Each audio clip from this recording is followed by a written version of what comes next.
Viewers, চলে এসেছি আমরা ঢাকা বেকারি। হ্যাঁ, ঢাকা বেকারি হলেও এরা অবস্থিত কিন্তু কসবাতে।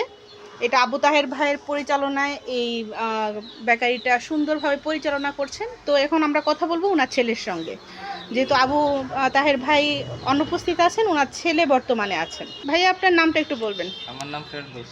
ফেরদৌস ভাইয়া, আপনাদের এই বেকারিটা কত বছর হয়েছে? জি, আমাদের এই বেকারিটা প্রায় 15 বছরের উপরে হয়েছে। আচ্ছা, এই যে এখানে আপনাদের খাবার নিয়ে কাজ করতেছেন, আপনার আব্বু এটার মূল মালিক বা ওনার মামা এটা দিয়েছেন। জি। তো কসবাতে ঢাকা বেকারি নামটা কেন? ঢাকা বেকারিটা হচ্ছে আপনার মূলত আমার আব্বুর মামা যখন আসছে তখন ওনার বাড়ি ছিল ঢাকাতে। আচ্ছা, উনি কসবাতে আইসা দেখছে বেকারি একটা, আচ্ছা, তো উনিও বেকারির ব্যবসা করতো ঢাকাতে।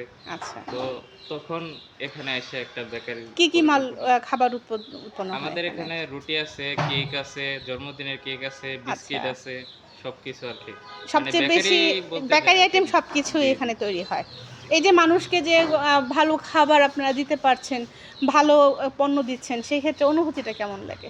অনুভূতিটা আসলেই খুবই ভালো। মানুষকে খাওয়ানোটা আসলে একটা সোয়াবের অনেক কাজ। সওয়াবের কাজ। ব্যবসার এটা পাশাপাশি সোয়াবও হচ্ছে জি, আপনাদের। অবশ্যই এটাই আমাদের মূল লক্ষ্য আরকি। আচ্ছা, ধন্যবাদ। ভালো থাকবেন ভাইয়া। জি।